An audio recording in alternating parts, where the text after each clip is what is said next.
Danny Bonaduce, life coach. It is, in fact, time for Danny Bonaduce, life coach. You can call me right now, 1-800-252-1025. We happily take your emails at lifecoach@KZOK.com. Life Coach is brought to you by Goldberg Jones Divorce for Men. Call 1-800-DIVORCE. Let us go to the phones, and we will talk to Audrey in Renton. Good morning, Audrey. Hi, Danny. Hi. It's so great to talk to you. It's a pleasure to talk to you. Well, so put everything in a nutshell for you. I just wanted some encouragement with hopefully recovering from an addiction I have.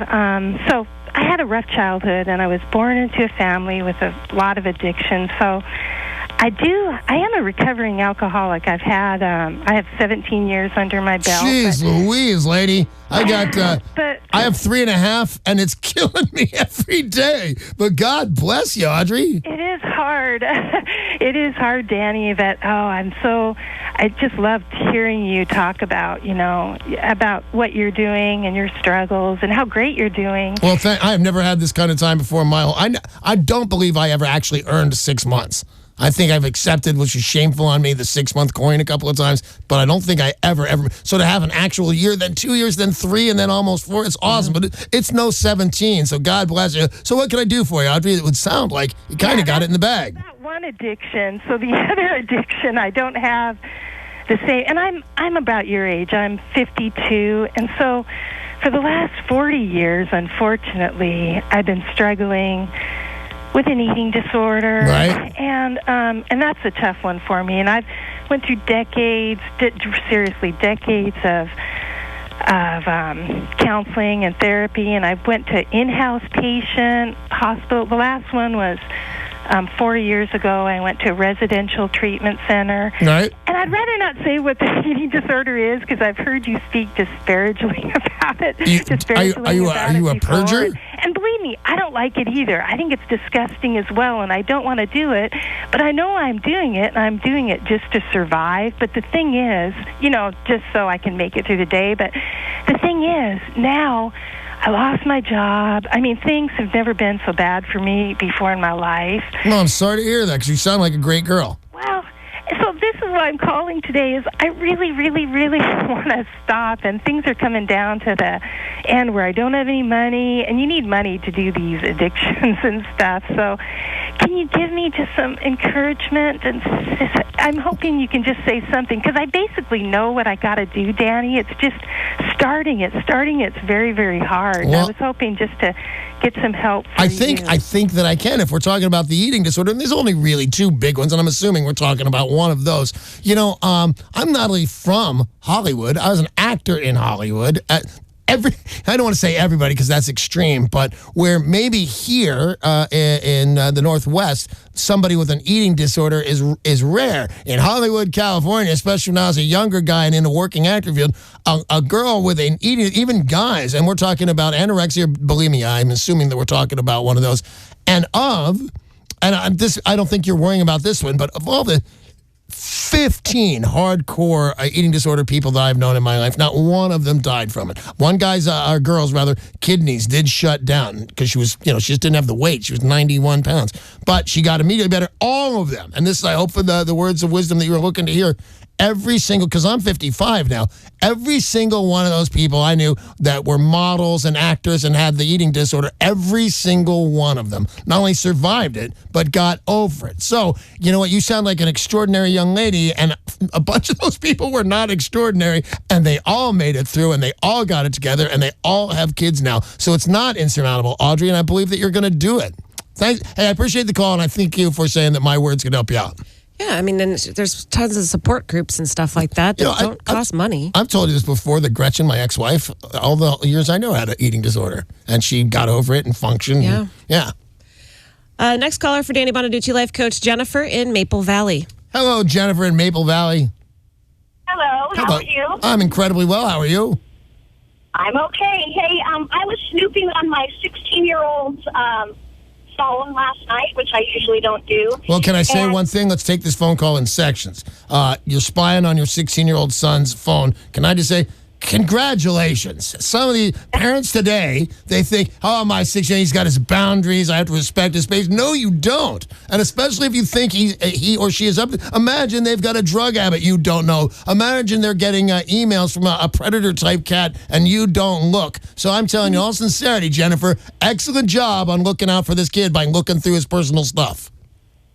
Okay, so here's what I found him talking with or texting with a couple of girls, asking them for nude photos. I didn't see any photos, but then I saw a text from a friend of his, a guy, and it was like, dude, where's the nudes? So how do I approach this?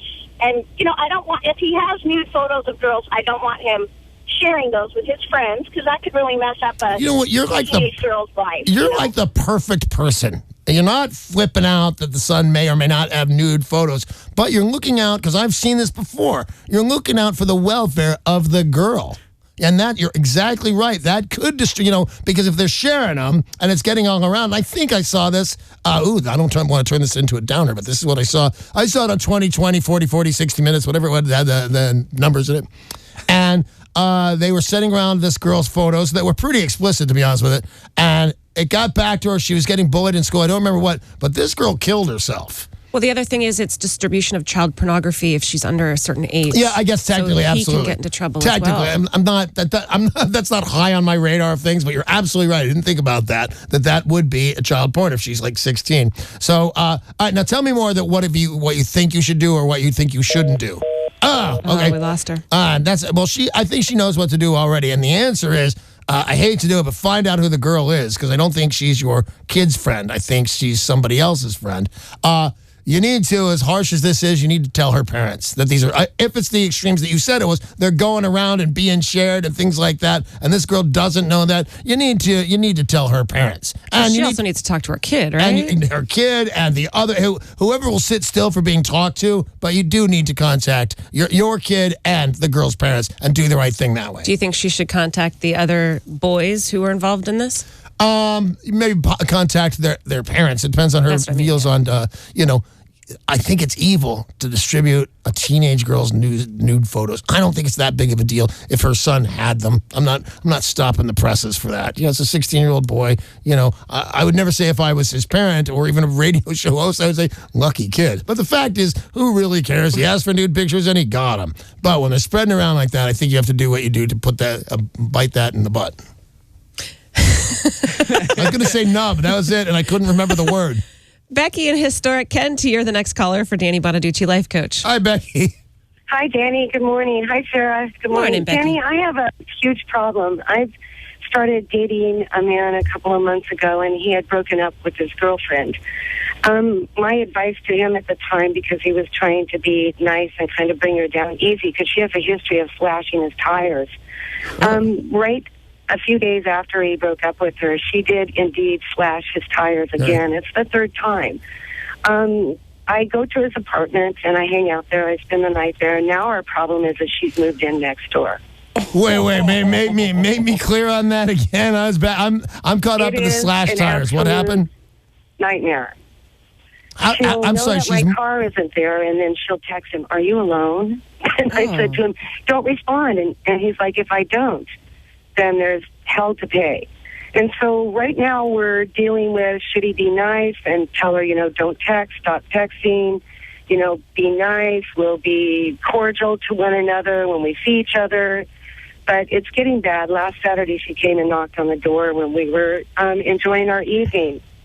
And there was a little bit of a, argument and some words thrown around. And you can't have that in your place where you live. That's crazy. First of all, when here's what she's going to do. She's going to slash these tires. Nowadays, because I used to tell people 10 years ago to get a little private camera and put it up, and that they're not that expensive and you don't need that much know-how to hook them up. Now, the $20, stick them in a tree, and that's it. So that's the first thing you need to do is prove this woman is doing that. On the second thing, you need to get her out of the house. And I think And you can even bait her into this. Don't tell anybody you baited her into it because I think that'll cause a problem. But you can bait this woman into breaking stalking laws. I don't think that'll be really difficult. She'll have it with text. I can't believe people still text really, really stupid stuff because it's there and it's there forever. And if she writes here, all she need to write is, if I can't have you, nobody has you. Boom. The cops love that sentence. So find her slashing the tires with the Go Cam or whatever it is they want to do. Go to the store. You used to have to go to a spy store. Now you can go to Target to get this stuff. And the other thing is, she needs to go, and you need to, I came up yesterday on the show, you need to journal this chick knocking on doors and things like that. And when you're sure you have enough for stalking, and it doesn't take much, you need to get a restraining order against her. And that's really the way that will work, with a restraining order. And like I said, if I can't have you, nobody will, or anything that smells of that, that's actionable. Good luck to you, Becky. Yeah, good luck. Terrible situation. Brian in Redmond, you're on with Danny Bonaduce, life coach. Hi, Brian. Brian with me? Yeah. Hey, what's up, man? Well, let's see. I've had like a drug problem for like 30, 35 years. I'm 46 next month. Wow, you're 36 next month, and you think you've had a drug and alcohol problem for, it can't be 30 years. That's what I heard you say. How old are you? 45. 45. So you think you have a 35-year drinking habit? Yeah, my brother. Wow. My brother got me smoking weed at like 10, forcing me, and then pretty soon he didn't have to force me, and it just escalated. There isn't a drug I haven't done other than like sugar and PCP, but everything else, and it's been like a progression. And then I have chronic pain, and my wife has chronic pain, so we both get pain pills, and it's like we get our pain pills, and it's like we eat them before we're supposed to, and of course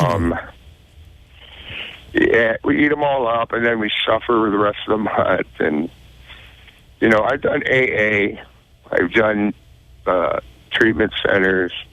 I have agoraphobia, so I can't leave the house. Well, it's gotten to the point my kids have all but abandoned us. We've alienated everybody because of my agoraphobia, and don't get me wrong here. It's not just your agoraphobia. It's also, I was a functioning drug addict for years, and eventually people tire of you. So I would think that your drug and alcohol habit has probably, bothered your children and your friends as much as anything else. I think they're just tired, if you will, of you and your wife not having pain meds at the end of the month and suffering out and being irritable and things like that. Have you ever checked into a hospital? Yeah. And that didn't work for you? Pardon me? You know what? I'm going to give you a phone number. Hang on for 1 second. I got a phone number. Mackenzie Phillips. You guys know her? Mm-hmm. She's now working at the Pasadena Hospital with Dr. Drew. And every now and again, I check in with her. And every now and again, she says, if somebody ever calls you up, give them this number. I don't think I have it with you, so I'm going to find a way to contact you, Brian. So I'm going to contact you. I'm going to contact you and get you a phone number for Mackenzie Phillips. And she works with Dr. Drill. And if anybody can help you, it's those guys. That's all the time we have for Danny Bonaduce, life coach, for today. Brought to you by Goldberg Jones, Divorce for Men. Call 1-800-DIVORCE.